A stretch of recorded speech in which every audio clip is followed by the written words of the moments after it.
The Earth is an amazing blue planet, covered 75% with water, the essence of life itself. Without water, life would not exist. Water makes our planet unique in our solar system, and the presence of water is what astronomers look for in their search for life on other planets. Like the Earth, the human body is also, on average, 75% water. Without water, none of the processes that support life can exist. While we can go without food for many weeks, we can only live a few days without water. Yet only 2% of the Earth's water is drinkable, and billions of people worldwide don't have access to clean drinking water. In this video, you'll learn a lot about water. You'll also be introduced to Dr. Richard Cohen, MD, a doctor who practices integrative anti-aging medicine and performance sports nutrition. We really don't think too much about water. It's something that comes out of our tap. It's something that's in the ocean. But what I want people to realize is that we are essentially water. Our brain is 90% water. Our blood is 80% water. Our muscles are 70% water. So without water, our bodies cease to exist. Water is the essence of life. Water carries oxygen and nutrients to the cells. Water regulates body temperature. Water helps the body absorb nutrients and convert food to energy.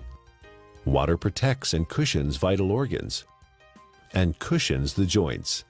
Water removes metabolic waste from the cells through the lymphatic system. Without water, life ceases to exist. Water is just water, right? Tap water, filtered water, spring water, well water, bottled water. Some are a little more pure than the rest. Others have more minerals and taste better. You may pay more for the ones from Fiji or France or some glacier in Canada. But water is just water.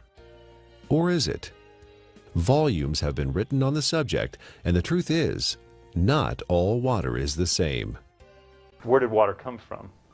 Water came from rain, snowflakes, came from streams, underground reservoirs. And what we're learning now, and this is the case with most issues, and most, when you go back to how things used to be.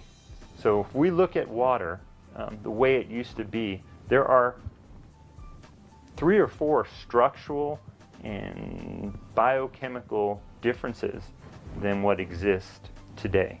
For most of his life, Nobel Prize winner Henri Coanda studied the water of the Hunza people who lived high in the Himalayan mountains. Natural health practitioner Ariana Nation was also fascinated by the Hunza people and their water. In my research, I discovered that there's a long history of scientific research about water and its healing ability. And this Kangen water has quite a history. It's a long history. And one of the things that fascinated me is the Hunza people and their ability to live 120 to 140 years without the degenerative diseases that we suffer here in the United States and all around the world. Why did the Hunza people live so long? Why were they so healthy? Coanda and others believe it is the water. Their water came from glacial streams, and it had very unique properties. It was microclustered. It had a different viscosity and surface tension. It carried lots of minerals that gave it a high alkaline pH. It also had an extraordinary amount of active hydrogen. Hydrogen with an extra electron. The presence of extra electrons made the water an antioxidant. All these properties combined contributed to the health and longevity of the Hunza people. Water similar to that of the Hunza people are found in other places around the world. The Caucasus Mountains of Azerbaijan, the Xinjiang region of China, and the Andes Mountains are just a few. In research, the Russians and the French and a lot of people have researched this. They found that it's their source of water. And it's from the glaciers that surround the mountainous region where they live. The common denominator with all these different cultures that have this vibrancy is their source of water and the properties that that water consists of. When we look at natural water, there are 4 or 5 different properties that are critical. So while adding a mineral buffer to filtered water is certainly more beneficial to get some of these mineral salts into our body, it still doesn't create that same process of having these free electrons, to having the negative ORP. Still does not create a microclustered state. Okay, and those three in and of itself, even if you're filtered, you're losing those benefits, or you're not gaining the benefits of what's seen with natural water. So while it's a small step to take, beneficial, as opposed to drinking acidic water, it's not providing the same benefits. Is the tap water we drink today anything like the glacial milk that the Hunza people drink? Not even close. It has lost most of its living energy properties as it has traveled through our municipal water system.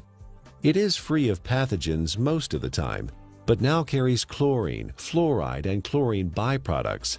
It is sometimes contaminated with radium, rocket fuel, and pharmaceuticals like birth control pills. If your pipes are old, your water may be contaminated with lead or other heavy metals.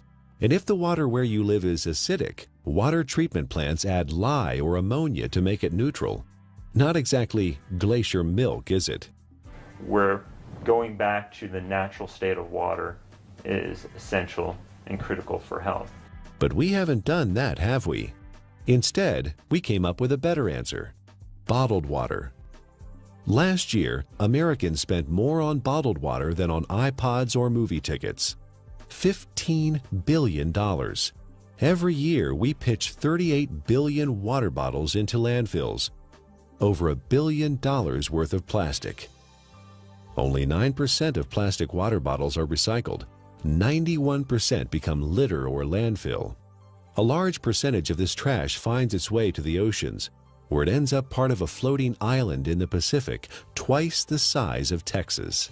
But you do understand chemicals and toxins in your water are not healthy. And we do understand that having a plastic dump the size of Texas floating around in the Pacific Ocean and now is broken down into micro little plastics and getting into fish and other animals is not a good thing. The environmental cost of bottled water is not just the trash it generates. It requires 2 liters of oil to make a 1-liter plastic bottle and transport it to the consumer. Spending thousands of dollars to ship water from Fiji to drink in the United States, and the energy that requires to do that is ludicrous. More than 1 million bottles a day of Fiji water, untouched by human hands, is produced in a country 6,700 miles away from California and transported halfway around the world for our consumption. At the same time, more than 50% of the people in Fiji don't have access to safe drinking water.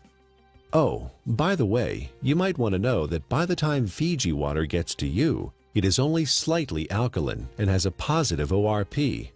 It's not Fiji water anymore. Is bottled water any better than tap water? Given what it costs, it should be, but it's not. In fact, a significant percentage has more contaminants than are allowed in tap water.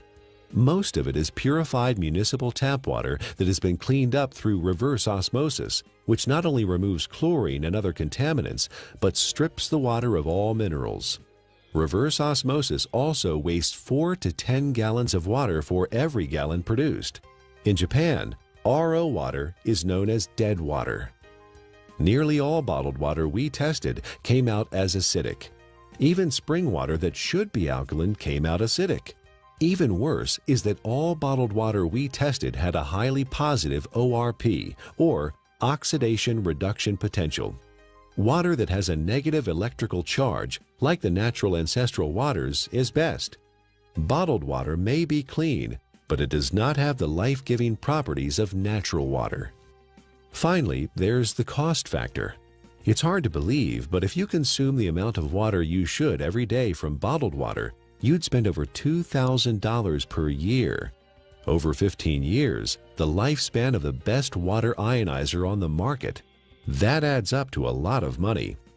If the water we used at home cost what even cheap bottled water cost, our monthly water bills would run $9,000. $15 billion per year is spent on bottled water in the U.S. and over $1 billion worth of plastic ends up as trash. Is there a way to save the earth and save money at the same time? You know, spending $2 for a small 12-ounce bottle of water is, what is it, 5, 6, 7 times more expensive than fueling your car. Doesn't make sense, does it? Especially when you're buying water that is acidic. You're buying water that may be devoid of minerals. You're buying water that has a positive ORP that is damaging. Doesn't make sense, does it?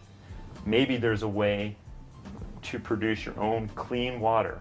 Well, it would be nice to have a glacier in our backyard, or it would be nice to have a fresh mountain spring that's just percolating out of an aquifer in the earth. Most people don't have that. But what we do know, interestingly enough, is in places where that does exist, one of the key components is this clean, natural-based water.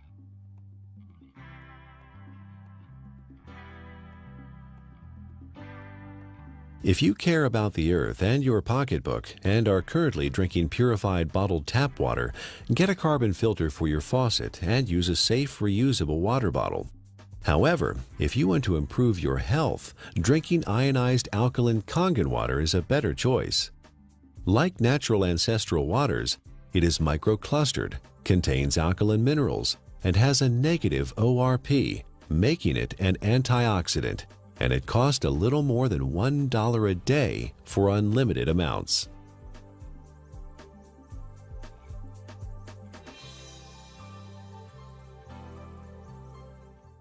There's no doubt that the U.S. is experiencing a crisis in healthcare. We spend more on healthcare than any other country, but rank just 37th out of 191 in performance. For the first time in the last 200 years, U.S. life expectancy is expected to decline, not increase. You die earlier and spend more time disabled if you're in America than in most other advanced countries. According to the Centers for Disease Control, over 60 million people in the U.S. are obese. That's 34% of the population. 50 million people have high blood pressure. 13.5 million people have coronary heart disease, with 1.5 million suffering heart attacks every year. 16 million people have type 2 diabetes. 41 million are pre-diabetic. 95,000 people are diagnosed with colon cancer each year. The solution?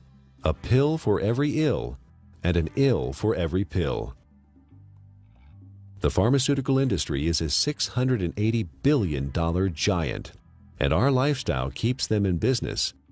Eat, drink, and be merry, then call 911 for a surgeon.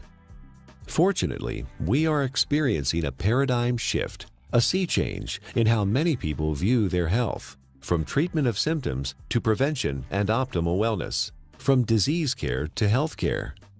Many experts in new medicine or new biology believe that dehydration and chronic acidosis are the underlying causes of many diseases. They believe we are chronically dehydrated on top of being overly acidic due to our modern diet and lifestyle.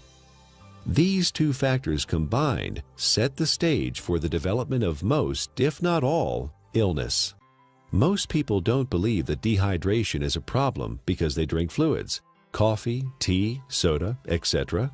But chronic dehydration has no obvious symptoms. It's not like the man dying of thirst in the desert, and you can be chronically dehydrated even if you think you are consuming enough fluid. Adequate hydration is critical to how our body functions and heals itself, and water, pure water, is the natural way to stay hydrated.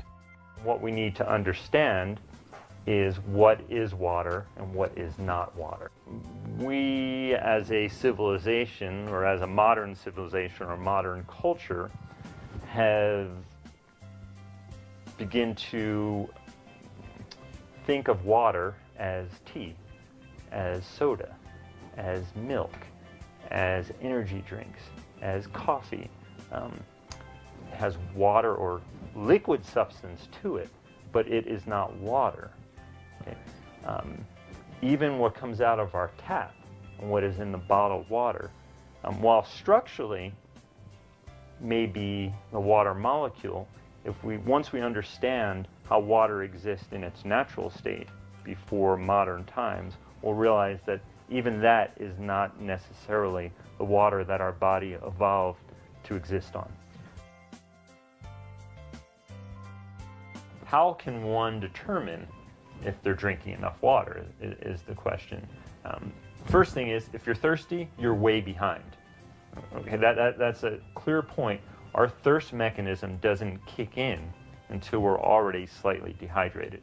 So if we wait till we get thirsty, then we are already beginning to become dehydrated and might experience symptoms like not thinking quite as clearly, or beginning to feel fatigued, or muscles may cramp up. May even start to feel hungry. And a lot of times hunger is really a sign of thirst. We are born 95% hydrated. As we grow up, we lose a little more water every year. When we reach middle age, we're about 70% water. In our 60s, maybe 60 to 65%. A steady decline until death when we are just 50% water. There are several signs of chronic dehydration that arise when the body enters survival mode and begins to preserve water for the most vital functions. There are 5 distinct conditions related to chronic dehydration where the body begins to ration water: asthma, allergies, hypertension, constipation, and type 2 diabetes. Symptoms include exhaustion, lack of energy, headaches, skin problems, obesity, and joint pain.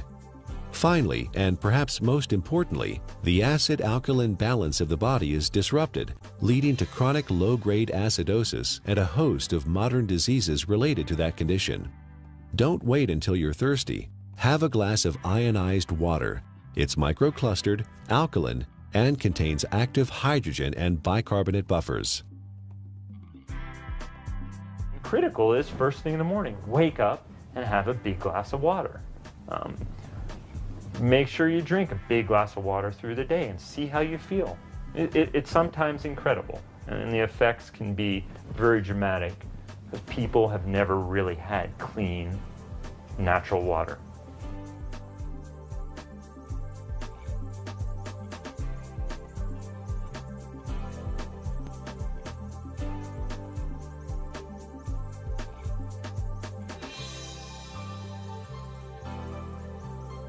I want to use an example of an endurance athlete and specifically show the needs of hydration in the endurance athlete and how that also can relate to the everyday athlete.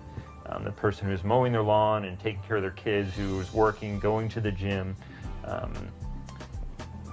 the weekend warrior, and how critical hydration is. We know that an athlete who is 1% dehydrated could have a 3% reduction in performance. Now, well, that doesn't sound like a lot. An athlete can spend hours and hours training, and in for example, a 1-hour event, a 3% reduction is almost 2 minutes. And that's the difference between winning or losing a race. One of the most important things you can do is to make sure you have enough fluid the night before. You cannot catch up the same day. When you're dehydrated, you build up lactic acid and you don't clear it. When you're dehydrated, the muscles don't receive the nutrients as effectively. When you're dehydrated, the cells, as we've talked about, don't communicate well with one another. When you're dehydrated, the oxygen carrying capacity of the blood diminishes.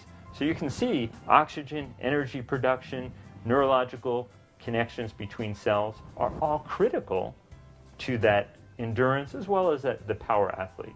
Taking that example of the endurance athlete to the everyday person, you can see how you can become fatigued. You can see how your thinking may not be quite as sharp as it needs to be.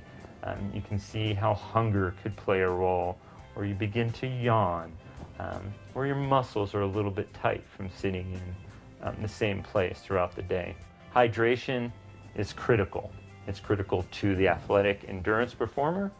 It's critical to the everyday endurance athlete who wants to make it from the morning to the night as effectively and efficiently as they possibly can.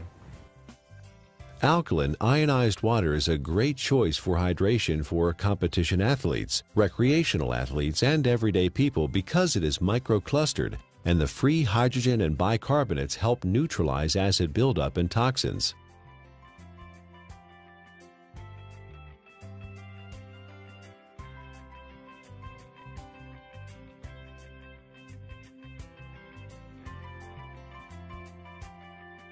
Chronic low-grade acidosis is a condition that develops over time and affects the quality of life and our ability to enjoy optimal health. It starts with our diet, acid-forming foods and drinks. Our sedentary lifestyle, poor digestion, and poor elimination add to the problem. The fluids between and within our cells become more acidic.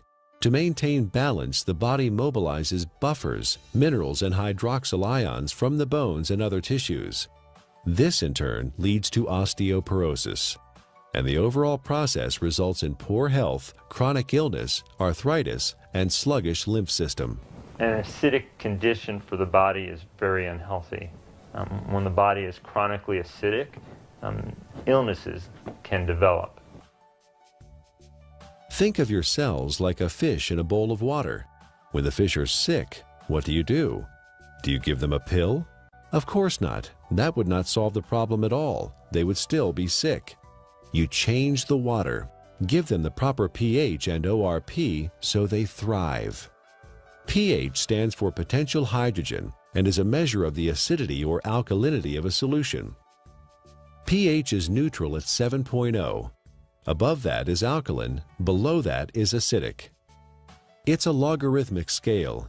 Each increase in pH means 10 times more or less hydrogen is present. Alkaline ionized water has a pH between 8.0 and 9.5. Your body uses a system of buffers to keep the pH of your blood in a tight range of between 7.35 and 7.45, slightly more alkaline than pure water. The body relies on a very tight level of pH, or hydrogen atoms, to control lots of function within the body. When the body becomes acid, systems begin to malfunction. We understand fish tanks and swimming pools. When they're acid, you need to make a change. When a fish tank is acid, fish die. When a pool becomes too acid, you don't want to go in it. When rain is acid from sulfuric acid and other too much carbon dioxide, it breaks statues. They begin to disintegrate. And we know acid rain and damages lake. Well, our body becomes a sink for this acidity. And when this acidity builds up, it in essence is one of the reasons for disease in our body. Bones begin to demineralize. Our ability to create energy decreases. Our immune system becomes depressed. The inflammation for aches and pains increases. Not a good thing to be acid. Dr. Linda Frassetto has proposed a revolutionary hypothesis that obesity is an evolutionary adaptation. While at one time we were able to metabolize our food and dispose of the normal acid waste through our kidney and liver using the bicarbonate buffer system, the sheer amount of acid waste that the body must handle today has created a problem. In order to protect the internal organs from damage, the body has adapted and now stores acid waste in the fat cells, as well as turning it into cholesterol, uric acid, kidney stones, and other storage forms.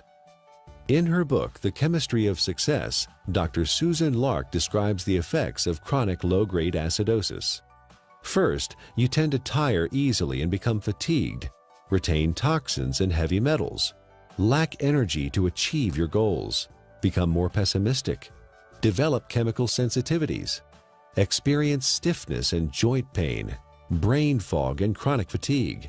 Several long-term medical problems are due to chronic acidosis: high blood pressure, autoimmune disorders, cancer, heart disease, diabetes, and inflammation.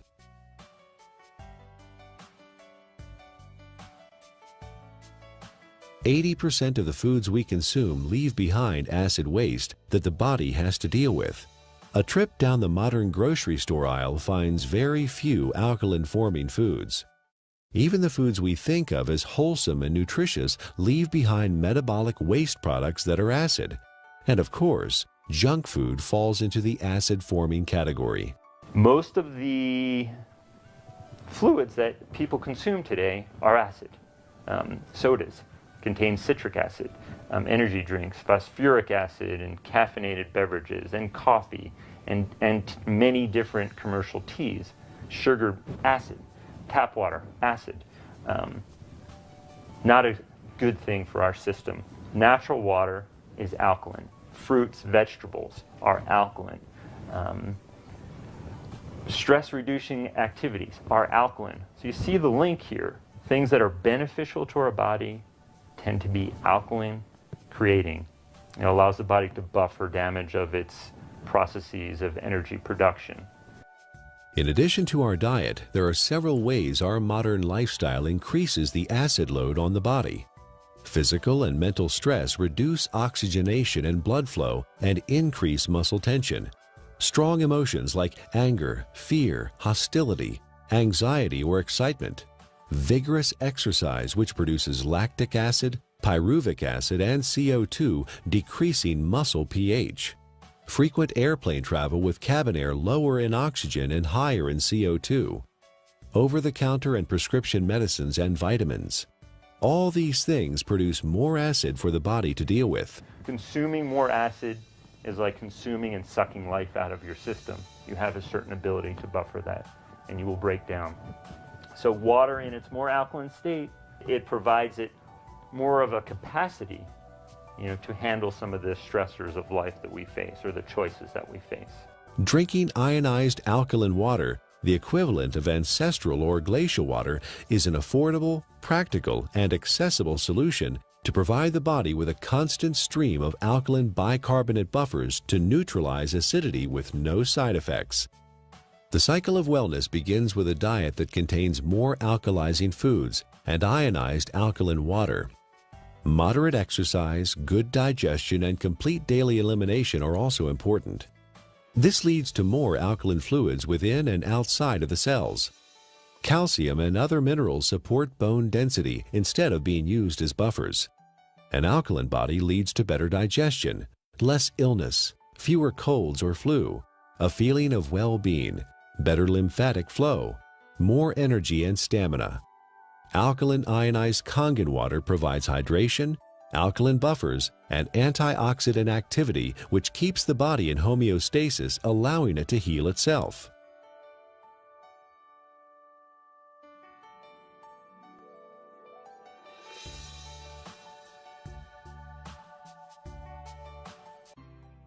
Japanese scientists investigated the Russian research about Hansa water and found that electrolysis could be used to create living water with properties similar to Hansa water. This is now known as functional water, micro water, ionized water, or Kangen water. Kangen is a Japanese word that means return to origin, or in chemistry, reduced, having an extra electron. In the U.S., Kangen water is the trademark of Enagic USA, who market top-of-the-line water ionizers. Anyone with an ion water generator can make Kangen water from tap water. Water is first filtered, then exposed to an electrical charge in the electrolysis chamber of the generator. Alkaline ionized water is called living water. It is similar in atomic structure to the waters that the people of Hansa drink directly from glacial streams in the high Himalayas. It is fresh, invigorating, life-enhancing, free radical scavenging, and delicious. Full-scale development of water ionizers started in 1954, fueled by research at several agricultural universities on the effects of ionic water, especially acid water, on plants. Experiments on the human body followed, conducted by Japanese doctors and other scientists around the world. In Japan, hospitals and clinics have used purified, electrically restructured, ionized alkaline water for over 30 years to treat a number of disease conditions. Following efforts by Japanese medical doctors and agricultural doctors, the water ionizer was approved for medical therapeutics by the Japanese Ministry of Health and Rehabilitation in January 1966. Well, we don't have a glacier. We don't typically have fresh streaming water. One way to do it, and this has been studied by the Japanese, is a process called ionization. It's actually running some electricity through the water, and it breaks the filtered water into some of the natural properties. It provides the microclustering. It increases the alkalinity. It provides a high ORP, or these free electron states, to the water. So in a lot of ways, we're getting some of the similar properties to natural base water. It even changes the molecular structure. We can see a more health-giving pattern when looked under an electron microscope. So ionization is an option and a choice for many people if you don't have a glacier. So the Russians discovered the property of the water, all these properties, and they developed an electrolysis system. They found a way to actually separate the water and get these properties. And the Japanese improved upon this process and improved upon it, and have come up with the best ionizer available now. And I really do appreciate the work that the Japanese had put into it because of the diligence and the care that these ionizers are made with. Numerous peer-reviewed scientific studies have been performed in well-respected universities and hospitals around the world, which show the benefit of alkaline ionized water. Some of those benefits are weight loss, releasing toxins and stored body fat, normalize blood sugar, support healthy colon function, resolve urinary tract infections, relieve asthma and chronic respiratory conditions, stop abnormal gut fermentation, reduce proliferation of candida, fungus, and undesirable microforms, reduce chronic pain, improve wound healing with oxidizing acidic ion water. The most important thing, we don't want to drink water that has pollutants, and that can be harmful to our system. So when we're drinking water, it would be nice to know that what you're drinking is clean. The first step to creating alkaline ionized water is to have clean source water. Enagic's Kangen water generators use an activated carbon filter that removes chlorine, volatile organic chemicals, pesticides, herbicides, benzene, trihalomethane compounds, radon, solvents, and many other man-made chemicals found in tap water. Ionized water is pure or virgin water. Everything water has been exposed to leaves an electromagnetic frequency signature or imprint. Ionized water is virgin water because the EMF have been reset. There are 4 very specific properties to these healing waters that are found in these mountainous regions that are flowing from the glaciers. And there's been a lot of research on this. The Russians discovered it, and they discovered a way to make it. And those 4 properties are, it's hexagonal, and what that basically means is it's shaped like a snowflake. You look at it under a microscope. It's beautiful. It's crystal structured. Ionized water has been restructured. The water molecules cluster in groups of 4 to 6 instead of the normal 10 to 15. Nuclear magnetic resonance has documented this difference. The reduction in cluster size helps the body absorb ionized water more quickly and efficiently. Also microclustered, micro meaning small clusters. It's broken down very small so the body can easily absorb it. It's very bioavailable. It was very alkaline. pHs around 9.5. Some were found at 9.0. So it really helped the body as far as not adding acid waste to the body and helping to keep the body very alkaline. You may hear a term, it's called clustering. The water molecules naturally exist in a cluster, and some people call it hexagonal, which would be 6. So they naturally exist in a cluster of 6 water molecules. The water as found through taps and commercial water sources is a much larger cluster of water molecules.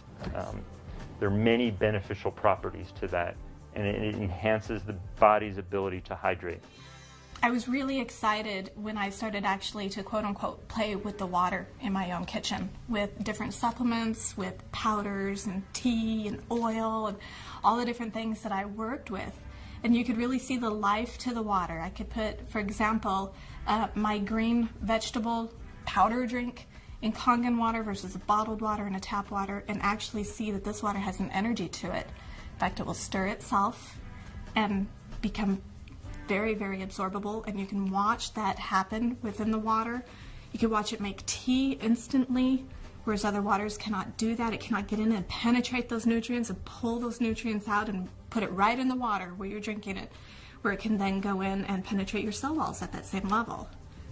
Many people complain that they find it difficult to drink large amounts of water because it makes them feel bloated and heavy. Regular water, tap or bottled, is composed of large clusters of water molecules and has no life energy or electrical charge. It sits in your stomach like a stagnant pond. In contrast, drinking ionized alkaline water is easy because it tastes much better than tap or bottled water, and the smaller molecular cluster size and life energy it carries allows it to be absorbed more quickly. And the other feature is it has a negative ORP, and what that stands for is oxidation reduction potential. Not to get real big and fancy, a lot of people are like, oh, what is that? It is the ability of that water to reduce the oxygenation of the body. The property of the water that actually gives it this negative ORP, or the potential to reduce the aging in our body, is the active hydrogen that it consists of. ORP, also known as redox potential or oxidation reduction potential, measures the tendency of a molecule to gain or lose electrons. It is measured in millivolts. When a substance has an electron to donate, it measures with a negative charge. When a substance loses an electron and is positively charged, the ORP is plus. Negatively charged substances act as an antioxidant. Positively charged substances act as oxidation enhancers. What we have learned to understand is this water in its energetic state has an abundance of free electrons. Okay? The Earth is loaded with free electrons, and where that comes from is lightning strikes. Okay? So we have all this energy potential in the Earth that's imparted to the water, and when we consume the water, you're basically consuming a antioxidant. We know vitamin C, vitamin E, all these particular nutrients that you may take. In its natural state, water has a similar, or even perhaps more powerful ability to quench out free radicals or inflammatory processes that may occur from natural processes within our body to create energy, to fight infections, as well as to quench out some of the destructive things that we may do in our modern life, from pharmaceutical agents, cigarettes, alcohol, over-exercising, stress. Water can help buffer that in its natural state. Like natural ancestral water, ionized water holds a measurable negative electrical charge. This is what gives the water vitality or life energy. Almost all other drinking water available to us has a positive charge, which means they are oxidizing agents. Only negatively charged water can efficiently flush out toxins and poisons in the body at the cellular level and neutralize free radicals. A free radical is a molecule of oxygen that has lost an electron and is positively charged. It is also known as active oxygen. This active oxygen is hunting for a replacement electron from somewhere else in the body. Active oxygen damages the cell membrane and even DNA. Antioxidants produced by the body and from our food provide free electrons to stabilize active oxygen-free radicals. Ionized water is one of the most powerful antioxidants known. Ionized water has millions of hydroxyl ions per glass. No other water has this incredible benefit. Acid alkaline is the amount of hydrogen that's present. When there is tremendous amounts or a large amount of hydrogen, a system is termed acid. The pH is considered low. When there is lesser amounts of hydrogen, it's alkaline. The second component of water in its natural state, as we just spoke about, was having natural minerals. Okay? Being able to get these nutrients which are critical to our health, and those don't exist for the most part in commercially bought or tap waters. Water in a alkaline state provides the body with a greater capacity to buffer some of the natural processes that stress the body, as well as the lifestyle processes that also stress the system.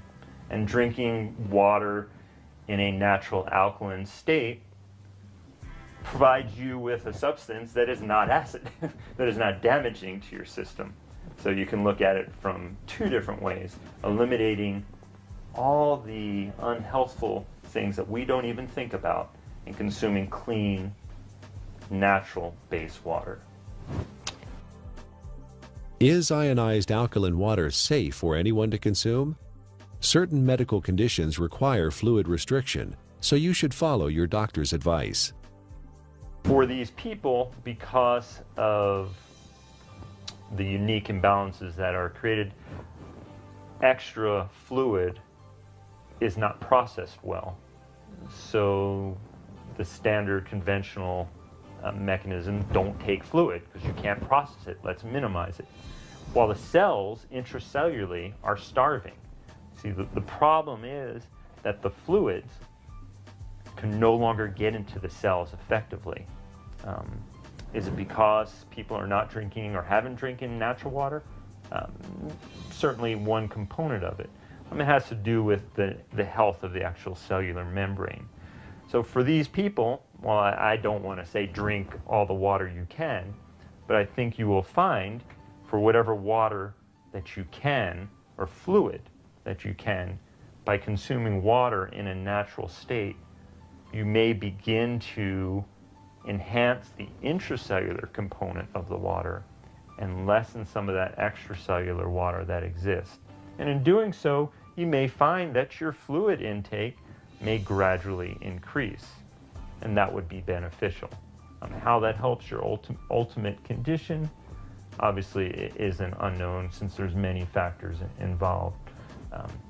But water in its natural state, microclustered, alkalinized, is going to give you, in essence, the most bang for your buck.